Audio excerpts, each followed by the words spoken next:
ci jejen bor la wai amisha waret ke jen kor ta na dang rotin paiwa ta bangwan karun wang rewecha ka doma payam ka ulankanti chala de wo shikro man wala ke jerun wang me ke de jane no ke de cha gwelek force ngai kona gwelek force e de tani nyok e de je chwal ka me abishok force e de tet. Okay,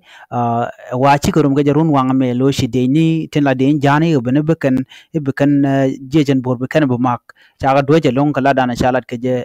jejen bor wa cha ga joj ka juñ medit ngay yena bon wo kala kana ngoch no buga nyoko lu njoko ken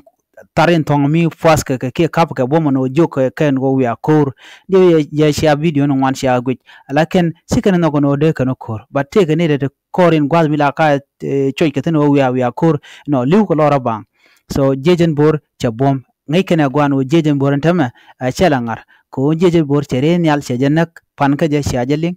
no renal kel bar no de ke chuka so renal moy ken ne kan tam man to kon tam ajeno shikan nyok chekan kor nyok lo tin ka ron wan ne me aka cha ka joj ntem ajena dana gore de nywa ya kel ka ta bangwan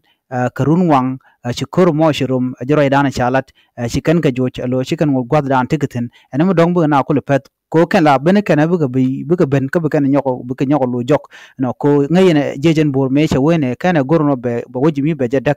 no la we bana baga joj baro da nyok riet ko she gor no we ko si kuma me goro dare ter dare ka kabi bo we ka bo shing tere we jamo la we no baka dwech na baraka ka lele ke di yo mcha to yo baro da nyok riet ba nyok ben ka doma ko lan kanti nyen gwa dan tikitin ko nyen gwa dan gan kana ko shi je jamo je jahanna mo chebule berere ban jigum dien ko gor kono ban ti ban ka linga do dan en cha to je nan le ro ntama kor ja ten kam je chen bor kana kuma kirmu yadit ba ta ka juj kan de ni kirmu yadit alleluya